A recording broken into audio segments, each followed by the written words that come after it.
नमस्कार, आप देख रहे हैं सिटी पोस्ट लाइव और मैं हूं रवि। बिहार में सुशासन और भ्रष्टाचार पर जीरो टॉलरेंस का दावा करने वाली सरकार के समानांतर अधिकारियों की काली कमाई का खेल किस कदर फल फूल रहा है, इसका एक और जीता जागता सबूत आज आपके सामने आया है।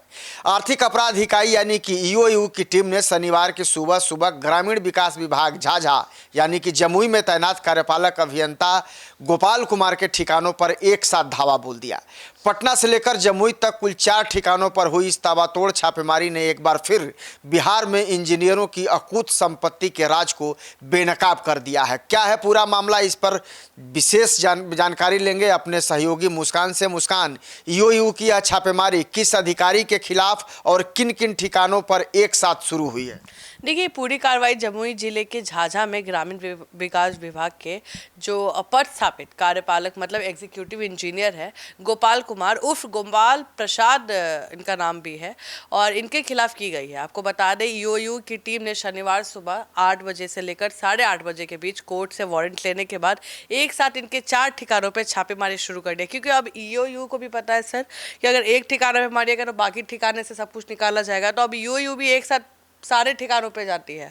और इनमें से 2 ठिकानों में राजधानी पटना में ही थी और 2 ठिकाने जमुई के झाझा में थी। और आपको बता दें, जो पहला ठिकाना था पटना के मजिस्ट्रेट कॉलोनी स्थित ज्योतिपुरम का जगत विला अपार्टमेंट है, फ्लैट नंबर F2 है। दूसरा ठिकाना था पटना के कंकड़बाग का पूर्वी इंदिरा नगर रोड नंबर 4 है, जो निजी मकान है इनका। तीसरा ठिकाना था जमुई के KKM कॉलेज के पास स्थित उनका किराए का मकान था।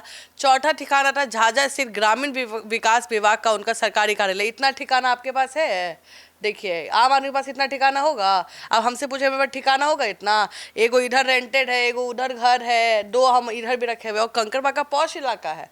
तो कहीं ना कहीं ये चारों ठिकाने पे ईओयू ने एक साथ छापेमारी की।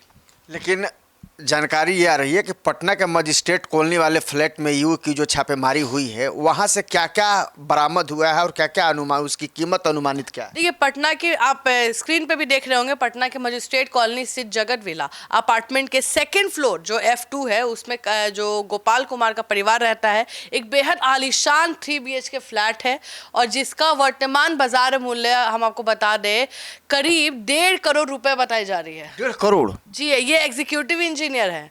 और जब सुबह करीब 8:30 से ईओयू की 25 सदस्य जो टीम है वो पहुंची थी, जो इंजीनियर गोपाल कुमार वहां मौजूद नहीं थे, लेकिन उनके पत्नी और 3 बच्चे वहां थे।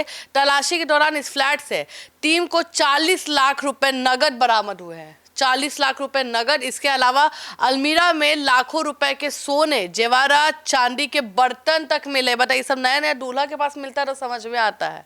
साथ ही आपको बता दें, जिसका वैल्यूएशन किया जा रहा है, साथ ही बैंकों की पासबुक, निवेश के पर्पस भी जब्त किए गए हैं।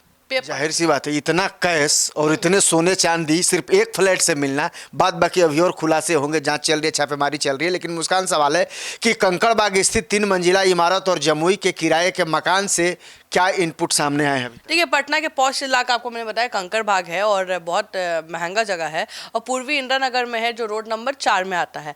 वहाँ गोपाल कुमार का अपना एक निजी मकान है। यहाँ पूरी बिल्डिंग G+3 मतलब 4 मंजिला का है और लगभग 15 धूर जमीन पर बनी हुई है। इस जमीन और आलीशान मकान की कुल कीमत करीब 1.5 करोड़ रुपए इसका भी आ रहा है। इसका भी? जी। और जो टीम वहां पहुंची थी 8 बजे, वो 15 सदस्य वहां पे पहुंची थी। पूरी तलाशी की गई है। गोपाल कुमार जमुई में KKM जो कॉलेज है उसके पास मकान किराए पे लेकर रहते थे, जहां से वे झाझा ऑफिस आया जाया करते थे। शनिवार को जब टीम वहां पहुंची तो खुद एग्जीक्यूटिव इंजीनियर वहां मौजूद थे। शुरुआती आनाकानी के बाद उन्हें कोर्ट का वारंट दिखाया गया, तब वो शांत हुए। इस किराए के मकान से ईओयू को आप सोचिए कि 9 लाख के करीब कैश और गहने मिले। अब ये बताइए, किराए के मकान में इनके पास गहना क्या कर रहा है? और साथ ही यहाँ कैश इतना ज्यादा था कि नोटों की गड्डियों को गिनने के लिए बाकायदा नोट गिनने वाली मशीन मंगवानी पड़ी। बताइए, तो यह कुछ संपत्ति साफ साफ बता रहा है कि ये काली ही कमाई है, वैध कमाई तो हो नहीं सकती। इतना 1.5 करोड़ का अभी जवान है और घर ले लिए हैं। कहाँ से ले लिए? सही बात है। लेकिन सवाल मुस्कान एक और उठता है ना कि झाझा स्थित ग्रामीण विकास विभाग के कार्यालय में ये कार्रवाई के दौरान आखिर हुआ क्या क्या? देखिए, जमुई के झाझा स्थित ग्रामीण विकास जो विभाग है उसमें प्रमंडलीय कार्यालय में सुबह 8 बजे से ईओयू की 8 टीम और बल के साथ जाती है, पुलिस बल के साथ धमक पड़ी और टीम ने पहुंचते ही पूरे दफ्तर को अपने घेरे में ले लिया ताकि कोई भी जो दस्तावेज है इधर उधर ना किया जा सके। ईओयू के अधिकारियों ने कार्यपालक जो गोपाल कुमार है उनके निजी चैम्बर की पूरी तरह से सील कर दिया गया, उसके एक एक दराज फाइल को खंगाला गया। इसके साथ ही दफ्तर के अन्य कर्मचारियों और बाबुओं से भी इंजीनियरिंग के कामकाज, हालिया टेंडर और लेन देन से जुड़े मामले को गहन पूछताछ की गई है उनके दोस्त से यारी से। और टीम यह पता लगाने की कोशिश कर रही है कि हाल के दिनों में किन किन योजनाओं में बड़े बड़े भुगतान किए गए थे। बात तो सही है, जांच तो करेगी अब टीम, जान तो छोड़ेगी नहीं, सही सी बात है। लेकिन ये बात ये और है कि कार्यपालक अभियंता गोपाल कुमार पर आय से अधिक संपत्ति का यह मामला किस कानून के तहत और कितनी रकम का दर्ज हुआ है? देखिए, ईओयू को अपने खुफिया तंत्र और जांच के जरिए ये पुख्ता इनपुट मिला था कि इंजीनियर गोपाल कुमार के पद पर रहते हुए बड़े पैमाने पर अवैध कमाई की गई है। और आपको बता दें, सत्यापन के बाद पाया गया कि उन्होंने अपनी वैध और ज्ञात आय से स्रोत से लगभग आप समझिए 81% ज्यादा संपत्ति अर्जित किया है। और साथ ही आपको बता दें, शुरुआती जांच में करीब 2,61,00,000 के अवैध संपत्ति का खुलासा हुआ है। इस मामले को लेकर आर्थिक अपराध इकाई जो थाना है कहीं ना कहीं उनके खिलाफ केस दर्ज किया गया है जो 15 मई 2026 को की गई थी। इस केस में भ्रष्टाचार निवारण अधिनियम 1988 जो संशोधित है 2018 में, वो धारा लगा है 13 और सैपित धारा 13(1)(b) लगा है, जिसमें कहा जाता है कि इस एफआईआर के आधार पर विशेष जो न्यायालय निगरानी है पटना से सर्च वारंट जारी किया जा सकता है। बिल्कुल मुस्कान, ये कोई नया मामला नहीं है, इससे पहले भी अकूत संपत्ति वाले भ्रष्ट अधिकारी पकड़े गए हैं। लेकिन अब सवाल यह है कि इंजीनियर गोपाल कुमार की पारिवारिक पृष्ठभूमि क्या रही है और वे पटना में किस तरह रह रहे थे? देखिए, जांच और स्थानीय सूत्रों से मिली जानकारी के अनुसार जो गोपाल कुमार है उनके पिता का नाम है राजकुमार गुप्ता, जो खुद एक रिटायर्ड सरकारी कर्मचारी हैं और साथ ही उनके 2 भाई हैं, जिनमें से एक बड़े भाई की कपड़े की दुकान है, दूसरा जो पिछले लगभग 15 से 20 साल पटना के इसी इलाके में रह रहा है। गोपाल कुमार ने सरकारी सेवा में आने के बाद तेजी से अपनी संपत्ति का विस्तार किया है। मजिस्ट्रेट कॉलोनी की जगत विला अपार्टमेंट में अपनी पत्नी और 3 बच्चों के साथ बेहद ठाट बाट से आलीशान लाइफस्टाइल के साथ जी रहे थे, जबकि खुद जमुई में पदस्थापित थे। ये जमुई में ये काम कर रहे थे।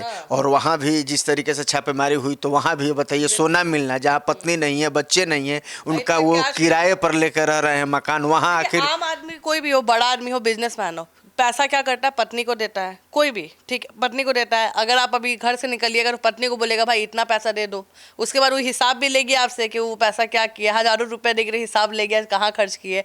ये कोई बड़ा आदमी तो नहीं है, एग्जीक्यूटिव इंजीनियर है। कोई मुझे तो शंका है मुस्कान कि वहाँ जहाँ रह रहे थे ये किराए के मकान पर, कैश तो मिला, बात समझ में आती है, वहाँ से जेवरात मिले हैं, ये रिश्वत में जेवरात भी लेते थे क्या? अब लग रहा है कि अब कहते हैं ना कि अब उस पे बात होगा, गहनों पे बात होगा। भाई अब गहना महंगा ना हो गया जी, इतना कैश लेगा आदमी से अच्छा गहना ले लेंगे, बीबी खुश हो जाएगी कि देखो तुम्हारे लिए सोने का गहना लेके आए हैं। मुझे तो आशंका है शायद इस पर भी यूं जांच करे। बहरहाल अगली सवाल की ओर बढ़ते हैं। बरामद किए गए बैंक खातों, जमीन और निवेश के दस्तावेजों को लेकर के ईओयू की आगे की कानूनी रणनीति अब क्या है? देखिए, ईओयू के जो वरिष्ठ अधिकारी है उनका नाम है जो असलम अली के अनुसार छापेमारी के दौरान न केवल भारी मात्रा में नगद लगभग 50 लाख रुपए कुल गहने मिले हैं, 50 लाख का सिर्फ गहना मिला है, बल्कि कई बैंकों के पासबुक, एफडी, शेयर बाजार और म्यूचुअल फंड में भी निवेश से मिला है। और पटना समेत अन्य जगहों पर खरीदी गई जमीन के डीडी मतलब कागजात भी बरामद हुए हैं। ईओयू की टीम इन सभी इलेक्ट्रॉनिक उपकरण जैसे मोबाइल, लैपटॉप